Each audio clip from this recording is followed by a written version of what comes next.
If you've never been to Switzerland, you're missing out, as the country is home to some of the most beautiful alpine scenery in the world.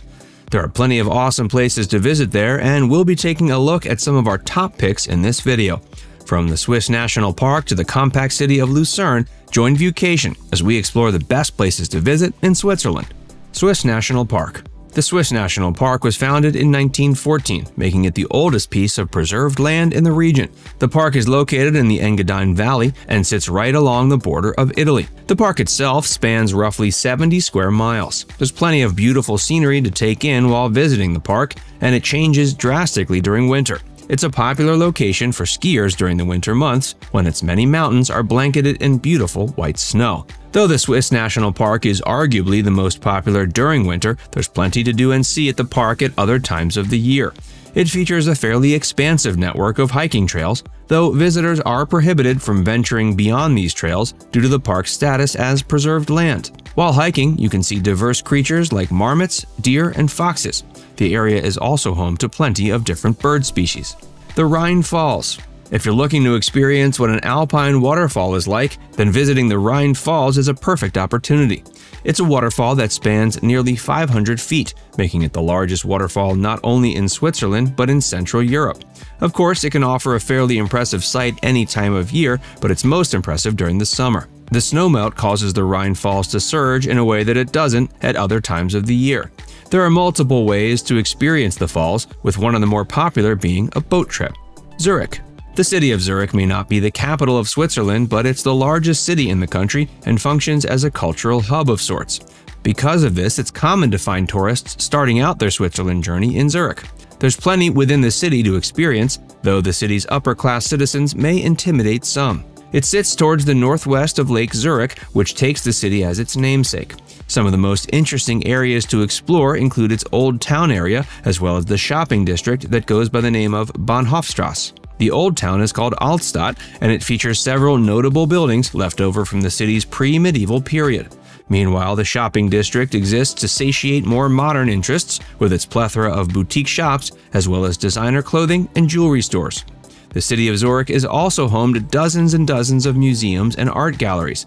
Some of the more notable are the Reitberg Museum and the Kunsthaus Zurich. The Reitberg Museum is an art museum that focuses on showcasing art from non-European countries, while the Kunsthaus Zurich focuses more on European art. Before we tell you more about the best of Switzerland, be sure to give this video a like and subscribe to Viewcation if you haven't already. Ticino. Ticino is a region in Switzerland that borders on Italy, and some say being there feels more like being in the Mediterranean than Switzerland. While this means tourists shouldn't come to this location to get a taste of what Switzerland is like as a whole, tourists who have already seen parts of the country will certainly get a lot out of the unique region of Ticino. One of the things that makes the region feel more like part of the Mediterranean is its mild climate, which differs greatly from the harsh climate that can be found throughout Switzerland during the winter months. This mild climate allows for citrus and palm trees to bloom, even when the snowy alpine mountains can be seen in the distance. One of the more popular landmarks is Lake Lugano, and another is Lake Maggiore. Both these lakes feature populated areas surrounding them that offer some unique culture. Much of the culture owes more to Italy than it does to Switzerland, with the majority of the people you'll find being Italian-speaking. One of the best ways to get acquainted with the scenery of the region is to venture up the grand Monte San Salvatore, which is a large mountain that offers fantastic views of the region from its summit. As far as cultural hubs go, the city of Lugano is arguably the most popular place to visit. It's a particularly popular summer resort. It sits along Lake Lugano, while the town of Locarno sits along Lake Maggiore. Locarno is another popular place and slightly quieter than Lugano. Finally, you shouldn't miss the three castles of Bellinzona, located within the region's capital city of Bellinzona. These three medieval castles, collectively known as the Castles of Bellinzona, are each considered their own UNESCO World Heritage Site, which ensures that the historical landmarks are preserved. Bern. While Zurich may be the largest city in Switzerland and also the financial hub, the European country's true capital is Bern. As the capital of Switzerland, Bern has plenty to offer visiting tourists in historical and cultural appeal. One of the most charming aspects of the capital city is its medieval Old Town area, which gives the one in Zurich a run for its money. While walking through Bern's medieval Old Town area, visitors will get the chance to see exuberant sights like a clock tower and several 16th century fountains. It also features plenty of museums that guests might want to step in while visiting. Among these are the Bern Museum of Art and the Zentrum Paul Klee. The Zentrum Paul Klee, as its name suggests, is a museum that houses the largest collection in the world of works credited to renowned Switzerland-born artist Paul Klee. And the Bern Museum of Art is a much more general art museum. Bern also plays host to a farmers market held within the government plaza known as the Bundesplatz. The Bundesplatz itself is a sight to behold with its Renaissance-era classical design, and visitors will find plenty of food to enjoy within the market. Finally, there's also the Bern Bear Pit, which is a zoo housing a variety of bears. This zoo has become very popular. Lake Geneva. Lake Geneva is known for being the largest alpine lake in the continent of Europe, and it sits on the border between Switzerland and France. Lake Geneva takes its name from the city of Geneva, which is notable for being the location of the headquarters of Europe's United Nations and the Red Cross.